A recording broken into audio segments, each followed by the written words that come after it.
All right, FightHype.com here with my man Alex Ariza. Alex, we just finished the grand arrival with what is essentially Floyd's last grand arrival. How's camp been? How's everything been going, knowing that this is his last fight?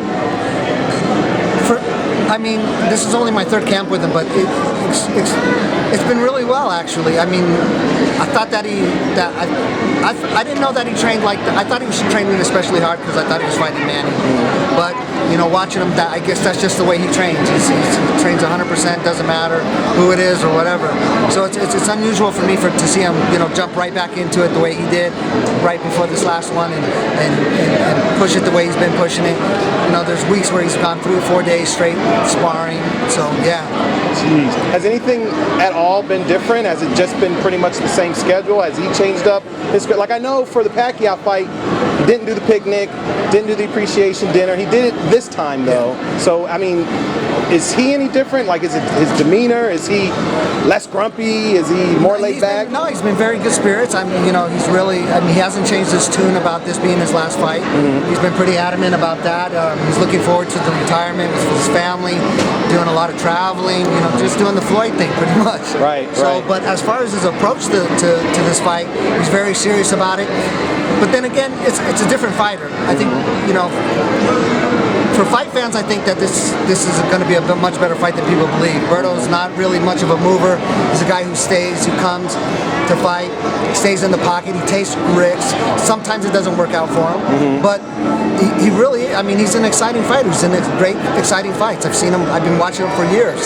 So I've always enjoyed watching him fight, even when he fought Guerrero, when he fought Ortiz. You know, again, didn't work out for him, but he put on good shows. He's tough, he's there to fight, he'll get up. So I think it's going to be a much more fan-friendly fight. Do you think this fight's gotten, you know, some undue criticism? And I only say that because, like you said, you know, Berto is an exciting fighter. I've never seen him in a boring fight or anything like that. And fans they're always wanting to see Floyd in an exciting fight. So now you have an opportunity to see him in an exciting fight, and some of the people in the media, you know, the critics want to, you know, tear it up. You know what? To be honest, man, I don't know that you're ever going to get anyone to be happy about whoever Floyd is fighting. They weren't really, I mean, nobody was, I mean, they don't talk about the fights that he had with De La Hoya, the fight that he had with Canelo, the fights that he had with Cotto.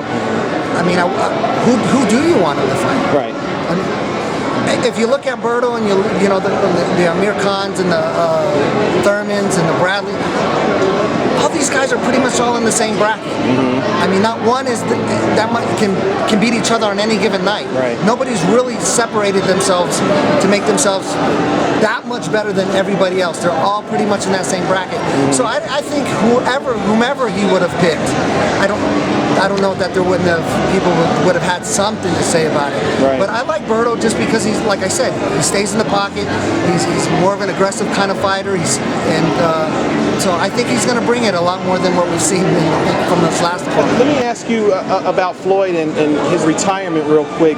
You know, I know mentally you can't have any control over someone. They're ready to, you know, stop doing something. They're ready to stop doing something.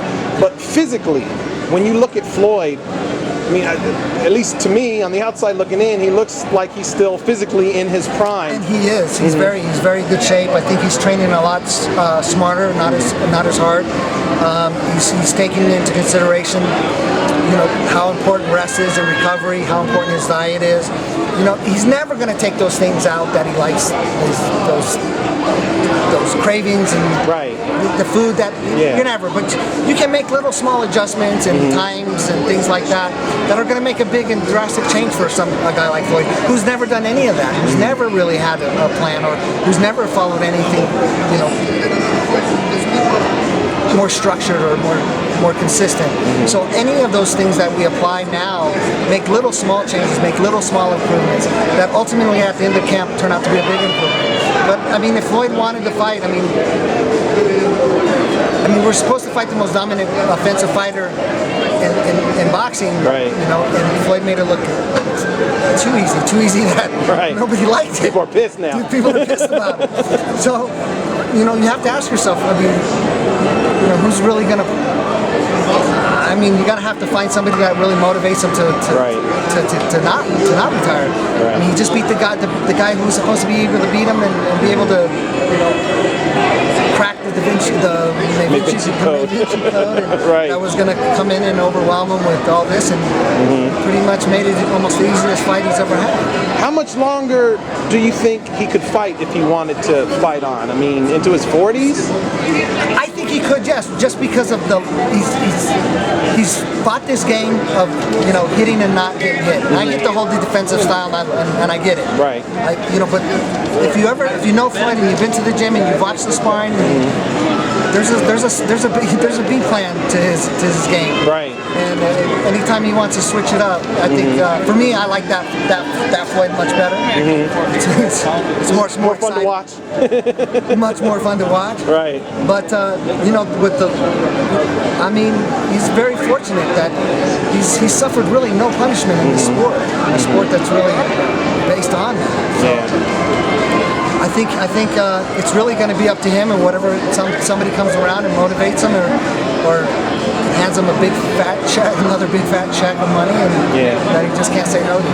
But I mean, I don't think he doesn't have to retire. He's retiring because he's probably what else is left. Right. No motivation to keep going. Yeah. Unless they're going to throw a big dump truck. Which I wouldn't doubt that somebody's going to come around and do it eventually. I mean, but as far as physically, I think he can keep going. I mean, look at Bernard. He's a guy who doesn't party. He likes to go out. He likes to stay out late, but he doesn't drink. He doesn't smoke. He doesn't. He doesn't do anything to harm his body physically. So when you have a guy who lives clean like that, I mean, look at Bernard. He's got the same kind of ethics and approach to his body that Floyd does. They don't put anything bad in it. It's crazy. It's crazy. Well, Alex, I've kept you long enough, man. I'll let you get out of here. I know you got some people waiting on you. But tell me, how do you see the fight going down on Saturday? I mean, obviously, I know who you're picking, but how do you see the fight playing out? I still, you know what? I think it's going to be an exciting fight. I think Berto's not going to make Floyd look for him. He's going to be right there. Right. So I think Berto's going to bring it out. I think Berto's going to bring that plan B out in Floyd. I think we're going to see something exciting. I really do. We're definitely trained for it. Right. So I mean, I think it's going to be something to watch. I mean, it's sad that Berto's not getting the credit that he deserves. Because I think when you're fighting Floyd Mayweather, and I've been fortunate to be on the other side a couple times. Yeah. When you're training a fighter for that, it's a whole different thing, man. It's a whole different. When you wake up in the morning, you're not just fighting an opponent. You're fighting Floyd Mayweather. This could change. This is a game changer. Do you see a different mentality in Berto? Yeah, I do. I mean, I know him, and he's a good guy. I like him. I like him not only as an athlete, but I like him as a person. But he's got his game face on. To me. Yeah. So, and I think that goes for every fighter who fights Floyd. Now, when you go into camp and when you're getting up and it's time to do this, time to do that, you got Floyd on your head. Yeah. I mean, like I said, I've been fortunate to be on both sides. So I know how I was getting my guy ready for it. Well, it's a life-changing moment. Yeah. If you can win, it's an extremely life-changing moment. Yeah, but you don't want to go in there and just get dominated out. Right. So Nobody wants to. You don't leave any stone unturned. You try to do everything that you can, get your guy as ready, as prepared as you can, and just know that it's going to be a long night if you're not ready. Wow. It's going to be a long, bad night. Wow. So tune in September 12th. Definitely September 12th. Don't miss it.